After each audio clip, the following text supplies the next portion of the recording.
A few years ago, entrepreneur Jim Clark envisioned a boat built purely for speed. A boat so light, so fast, that it would shatter every record it attempted. In 2014, that dream became a reality with a 100-foot monohull Comanche. It's by almost any measure the fastest monohull in the world. With her revolutionary design, she has since been dominating the world of professional sailing, blowing competitors out of the water.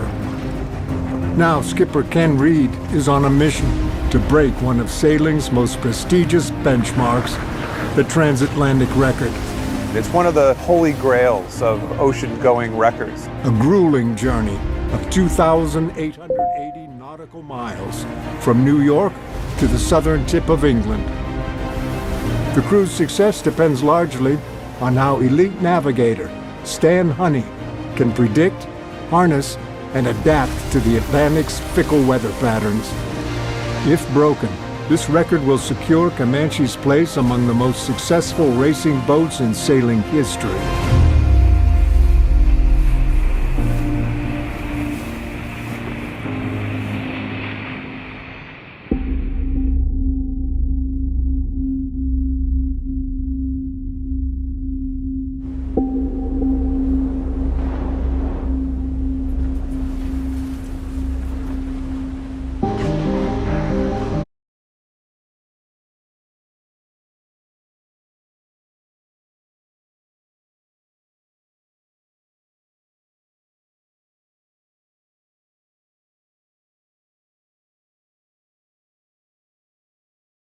In 2016.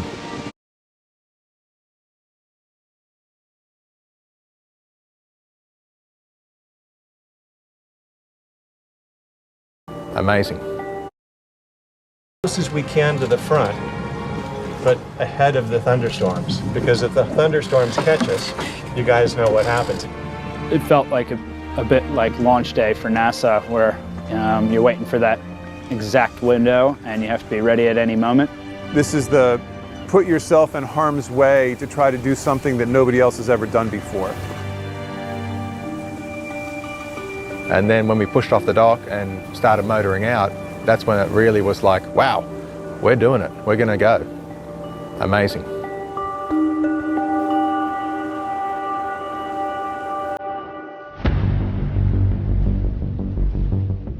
It's real. It's happening. We positioned ourselves about a mile away from the Ambrose light, which gives us enough runway to hit the start line at full speed. We had the sail combination that we wanted to use. We had the perfect wind. It was time to let it rip. The acceleration, doing 25 knots to 30 knots. 20! Perfect, guys. Doing that jump in such a short amount of time can often put you on your butt. Copy. 16:58, 16. And we come past the Ambrose light, fully lit up. Everyone gave a huge hoot and holler as we went past the start line, and off we went.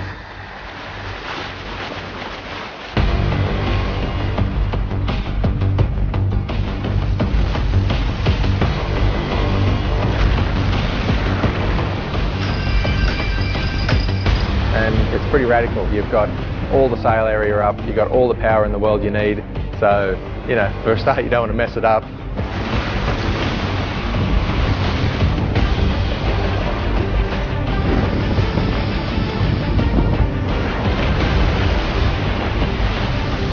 New York's there, England is there, 3,100 miles now.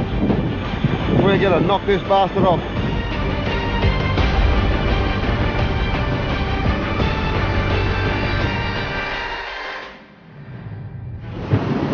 But just as they're off, things take a dangerous turn as Comanche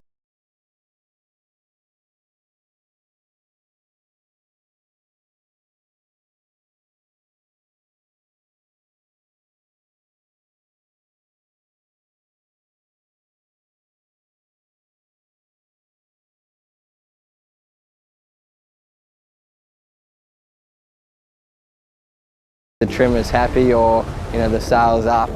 You're We deal with all the sails going up and down. And then you've got a lot of the guys who are required for the muscles and everything to pull those sails in. The more prestigious of the records are set by boats where all of the sail handling is done with human power. We have 6 grinding pedestals, so we have to pull any sails up or trim them in. We have 12 guys just going at it until, you know, the trimmer's happy or, you know, the sail's up. You're working the sails, you're grinding, you're steering, you're always sort of losing against the sleep. There's no place I'd rather be, even though it's a terrible place in a lot of respects. I wish I had new boots.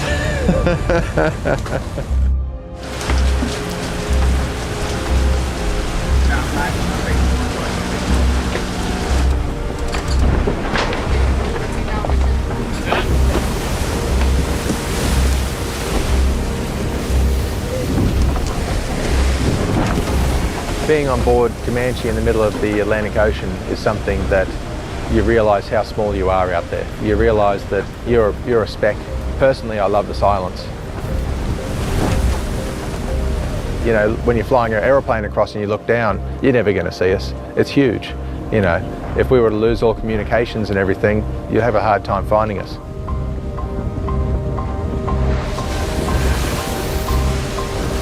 Another thing that you tend to notice early on is how big the ocean is. You know, if you're sailing around the world, you can just sail for day after day after day after day, even on a really fast boat. You have a lot of time to think when you're out there. The day slows down a lot. You're living every hour.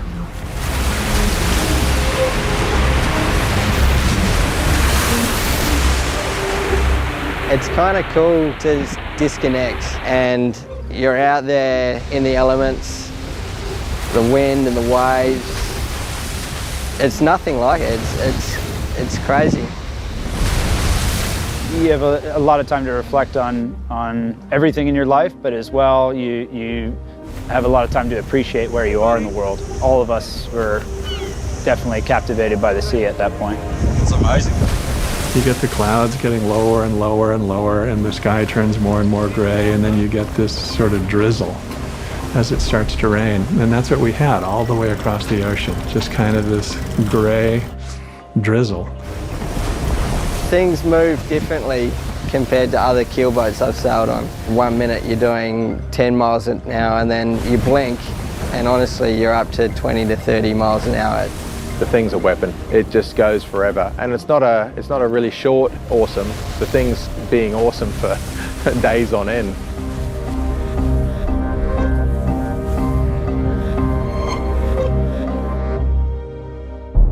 Okay guys, there's ice contours we're keeping track of. Day 3, Comanche faces its greatest obstacle, navigating through an area known to have icebergs. You gotta watch what's going on out here though, there's a bit of fog around.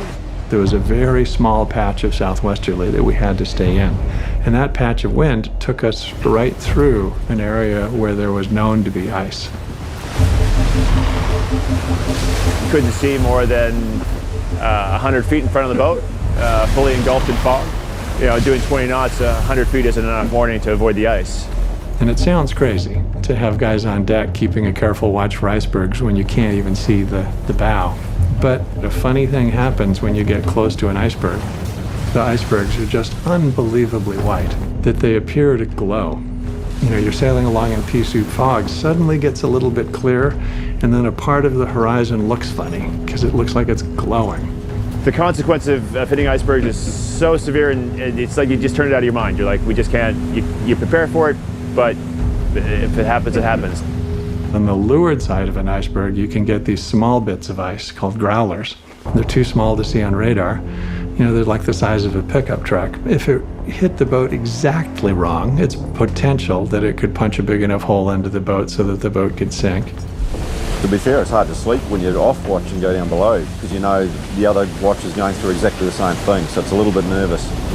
Not my favourite part of sailing. I don't like it, yeah. And that's why when we sleep down below, we sleep with our feet forward, so if you stop suddenly, your feet will take the impact, not your head. Guys, we're out of the area that there are known to be icebergs, and we've got 20 more minutes until we're out of the area where there's any possibility of an iceberg.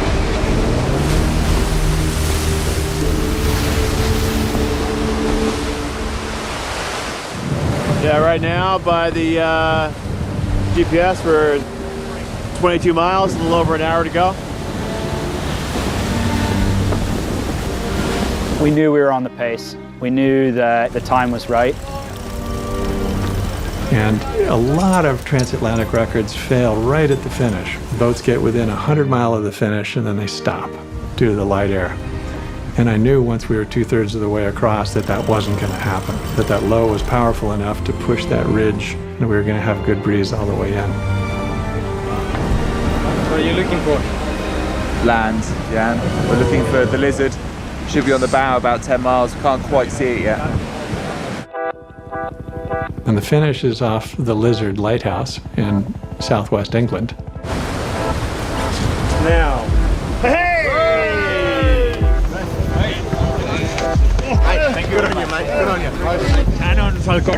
on you. Essentially, we had crushed the record. The goal was to improve Marishaw's record by a day. We were able to improve it by 1 day, 3 hours. We pioneered a completely new tactic, which is the tactic of doing it in a single system. And it was just barely possible to do that with a boat like Comanche, and I don't think it would have been possible with a monohull that was any slower. This boat was built to do that. It did it. We're all very happy. It's such a special thing to be able to break this transatlantic record. Huge thanks to the weather gods to allow us to do it as well, because that's what it really took. I'm happy, I'm tired. I think